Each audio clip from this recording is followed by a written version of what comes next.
If you want to change the world, start off by making your bed.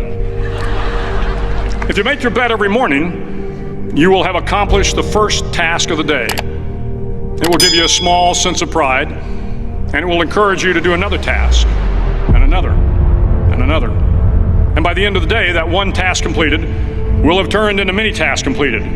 Making your bed will also reinforce the fact that the little things in life matter.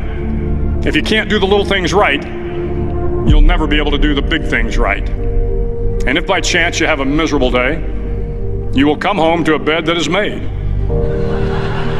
that you made. And a made bed gives you encouragement that tomorrow will be better.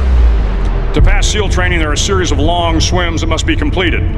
One is the night swim. Before the swim, the instructors joyfully brief the students on all the species of sharks that inhabit the waters off San Clemente.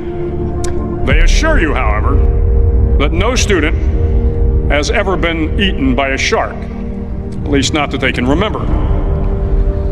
But you are also taught that if a shark begins to circle your position, stand your ground. Do not swim away.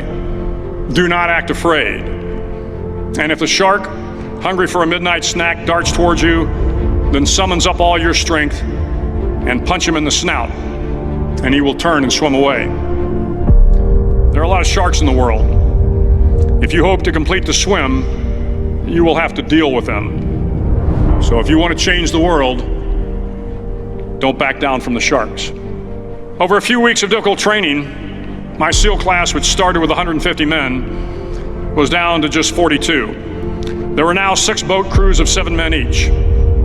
I was in the boat with the tall guys, but the best boat crew we had was made up of the little guys, the Munchkin crew, we called them. No one was over 5'5". The Munchkin boat crew had 1 American Indian, 1 African American, 1 Polish American, 1 Greek American, 1 Italian American, and 2 tough kids from the Midwest.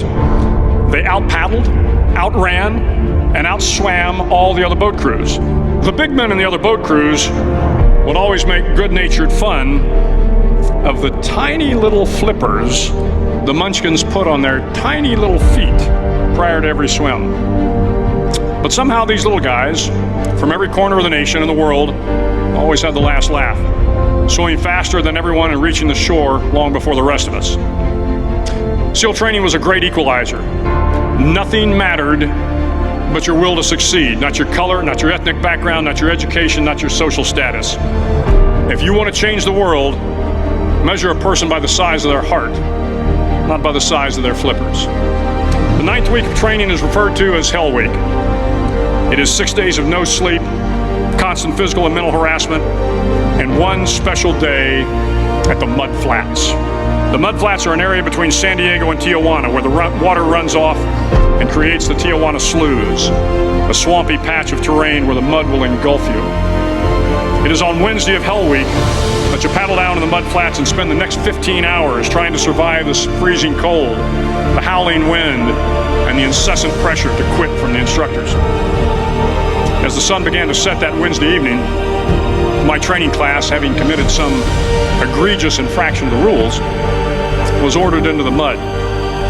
The mud consumed each man till there was nothing visible but our heads. The instructors told us we could leave the mud if only 5 men would quit. Only 5 men, just 5 men, and we could get out of the oppressive cold. Looking around the mud flat, it was apparent that some students were about to give up. It was still over 8 hours till the sun came up. 8 more hours of bone-chilling cold. The chattering teeth and the shivering moans of the trainees were so loud, it was hard to hear anything. And then one voice began to echo through the night. One voice raised in song. The song was terribly out of tune, but sung with great enthusiasm. One voice became 2, and 2 became 3, and before long, everyone in the class was singing. The instructors threatened us with more time in the mud if we kept up the singing, but the singing persisted. And somehow the mud seemed a little warmer, and the wind a little tamer, and the dawn not so far away. If I have learned anything in my time traveling the world, it is the power of hope. The power of one person, a Washington, a Lincoln, King, Mandela, and even a young girl from Pakistan, Malala. One person can change the world by giving people hope. So if you want to change the world, start each day with a task completed. Find someone to help you through life. Respect everyone. Know that life is not fair and that you will fail often. But if you take some risks, step up when the times are the toughest, face down the bullies, lift up the downtrodden, and never ever give up. If you do these things, the next generation and the generations that follow will live in a world far better than the one we have today.